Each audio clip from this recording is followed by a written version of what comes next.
పింఛన్లకు సంబంధించినటువంటి విషయంలో ముఖ్యమంత్రి చంద్రబాబు నాయుడు కీలకమైనటువంటి వ్యాఖ్యలు చేశారు. పింఛన్లకు సంబంధించి అనర్హులుగా ఉండి దొంగ సర్టిఫికెట్లతో పింఛన్లు తీసుకునేటువంటి వాళ్ళు ఎవరైనా ఉంటే వెంటనే మీ యొక్క పింఛన్లు మీరు ఉపసంహరించుకోండి అనేటువంటి విషయాన్ని చంద్రబాబు నాయుడు విజ్ఞప్తి చేశారు. మేము అధికారంలోకి వచ్చిన తర్వాత ఈ పింఛన్లకు సంబంధించి వికలాంగుల పింఛన్లని 3,000 నుంచి 6,000కి పెంచాము. అదేవిధంగా పింఛన్లు అర్హులైనటువంటి వాళ్ళకి ఇవ్వాలి పూర్తి స్థాయిలో అనేటువంటిది ప్రభుత్వం యొక్క ఆలోచన.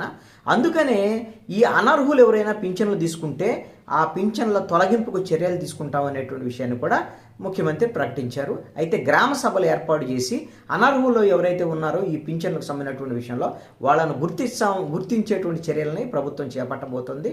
ఈ పింఛన్లకు సంబంధించినటువంటి విషయంలో కేబినెట్ ఒక సబ్ కమిటీ కూడా వేసేటువంటి ఆలోచనలో ప్రభుత్వం ఉంది. అనర్హుల తొలగింపుకు సంబంధించినటువంటి చర్యలు ప్రారంభం కాబోతున్నాయి.